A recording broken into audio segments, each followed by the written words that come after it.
सालों पहले एक शहर में साहूकार रहता था जिसके 7 बेटे और एक बेटी थी। बेटी का नाम करवा था। साहूकार ने अपने बच्चों का लालन पोषण काफी शाही तरीके से किया था। सभी भाई अपनी इकलौती बहन को बहुत मानते और उस पर अपनी जान छिड़कते थे। उन्होंने उसकी शादी एक अमीर साहूकार के साथ एकदम शाही तरीके से की। एक दिन करवा ससुराल में से अपने मायके आई। सभी भाइयों ने उसका जोरदार स्वागत किया। उन्होंने पहले अपनी बहन को खाना खिलाया और फिर खुद खाया।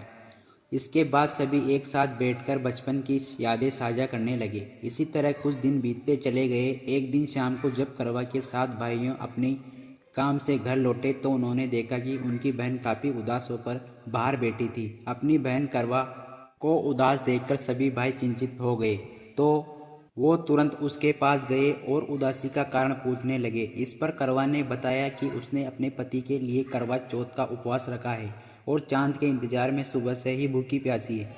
जैसे ही चांद निकलेगा वह उसे देखकर अपना उपवास तोड़ेगी। यह सुनकर भाइयों का भी मन उदास हो गया। वो सभी करवा के इस कष्ट को नहीं देख पाए, खासकर उसका सबसे छोटा भाई जिसे करवा से सबसे अधिक स्नेह था। बहन को भूखा प्यासा देखकर सभी भाई कुछ ऐसा उपाय सोचने लगे जिससे वो अपनी बहन का कष्ट दूर कर सके। तभी उन्हें एक तरकीब सूझी। सभी भाई तुरंत एक पीपल के पेड़ के पास पहुंचे। उनमें से सबसे छोटा भाई एक जलता हुआ दीपक लेकर उस पेड़ पर चढ़ गया और उसे एक छलनी में रखकर वहीं छोड़ दिया। इसके बाद पूरे गांव में हल्ला हो गया कि चांद निकल आया। करवा भी उसे जलते दीपक को चांद समझ बैठी और जल्दी से पूजा पूरी कर अपना उपवास खत्म करने के लिए बैठ गई।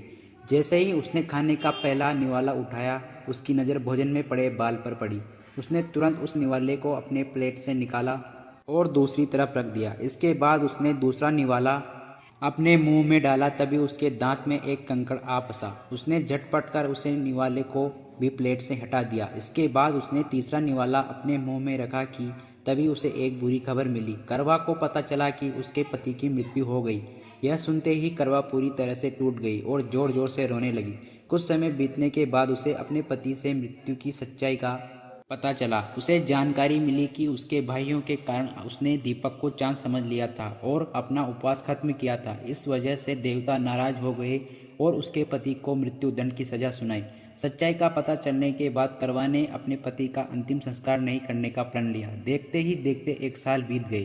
करवा अपने पति के मृत शरीर के पास ही बैठी रही। वह रोजाना अपने पति के शव को साफ करती और वहां उगने वाली घासों को भी हटाती रहती। 1 साल के बाद फिर से करवा चौथ का पर्व आया। हमेशा की तरह सभी महिलाएं इस व्रत को करने के लिए एक साथ जुटी। इसमें उसकी साथी भाभी भी थी। शाम के समय पूजा समाप्त करने के बाद जब करवा की सभी भाभी उसके पास पहुंची तो उन्होंने करवा को आशीर्वाद मांगने को कहा।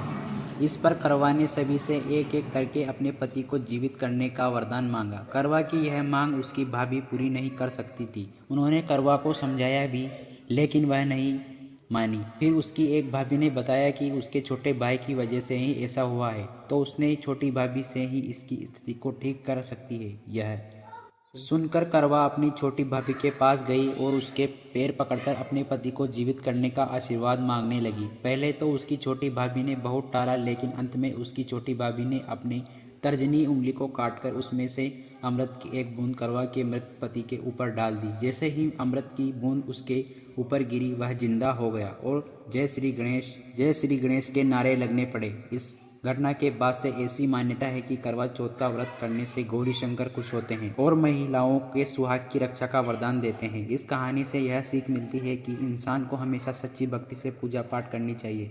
अगर इसमें किसी भी प्रकार की कमी रहती है तो उसके बुरे परिणाम भुगतने पड़ सकते हैं। आपको यह कथा पसंद आए हो तो वीडियो को लाइक कर चैनल को सब्सक्राइब करें को सब्सक्राइब करें को लाइक कर चैनल को सब्सक्राइब